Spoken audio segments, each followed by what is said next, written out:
The National Security Agency has reportedly installed software in computers around the world that lets the United States government monitor those machines even if the computers are not connected to the internet.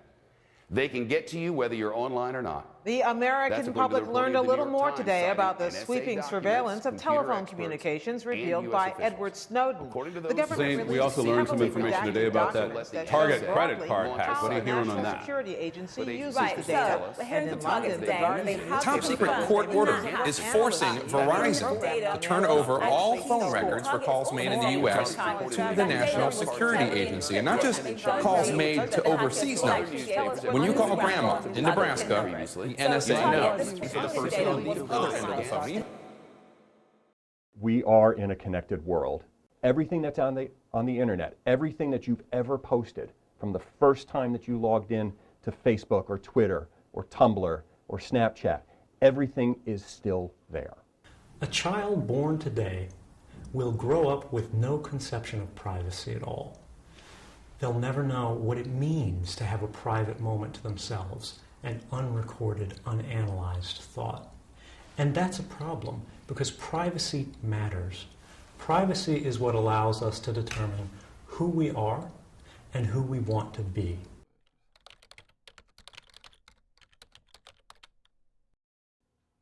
I mean, I'm not saying anything that could be that bad on the web, so I have nothing to hide. For people that could, it could be a lot more concerning for them.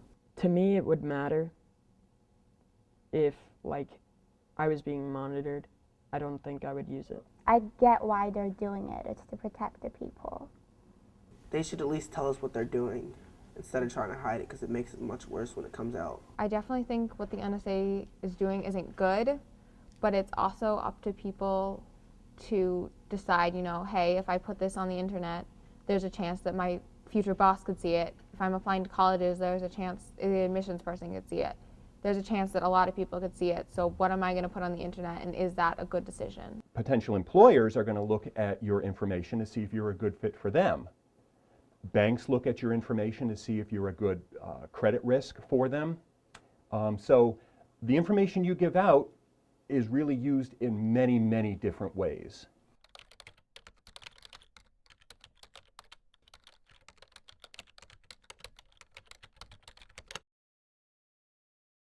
The NSA, which was supposed to only track foreign intelligence, does admit that it violated the rules and broke some of the privacy rules protecting Americans thousands of times. This comes just 1 week after the president promised new safeguards and ways to make these surveillance programs more transparent. I want to make clear, once again, that America is not interested in spying on ordinary people. Nobody is listening to your telephone calls. It turns out they're totally listening to your telephone calls!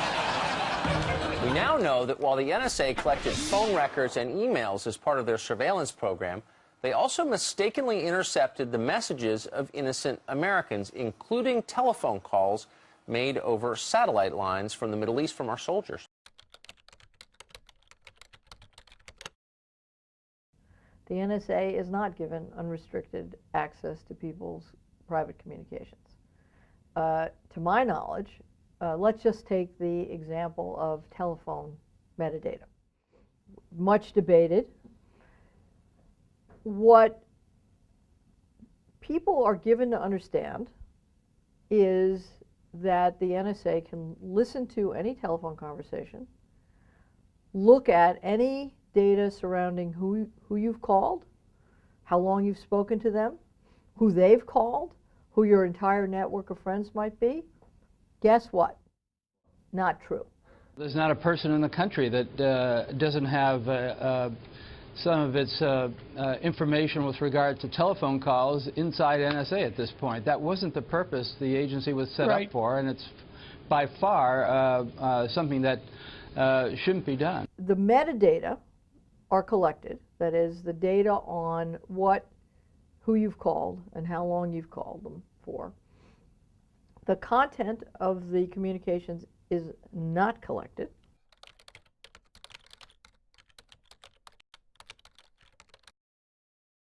What's your business is your business, and that's something that it completely has to do with you, no one else. We all have to have our privacy, and Like we have to make sure that nobody watches us. Definitely people's lives are becoming more publicized, and you know, you talk to people, actually talking to my grandmother, and she's like, all this stuff you have now, like I would have never known, you know, what my friends were doing at certain moments because we just didn't keep in touch like that. It seems like kind of a natural human right to have things be private to yourself, but at the same time, it's their government and they're controlling what goes on in their country, and they also kind of have the right to that. No, I think it's a good thing. I think it's necessary.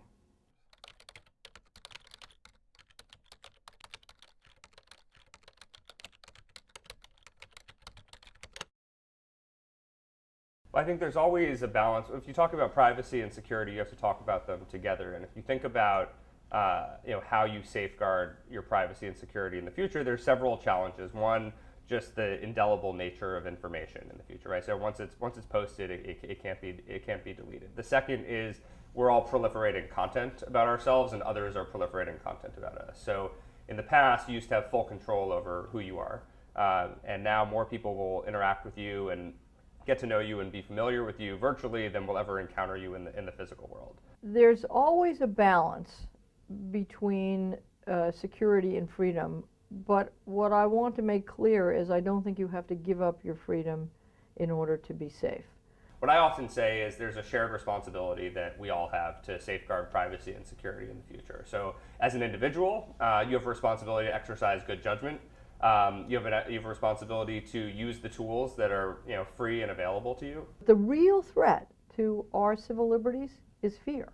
If we don't do a good job of protecting the American people, that fear could lead people to believe that our civil liberties are not appropriate, that they're antique, that they're no longer relevant to society.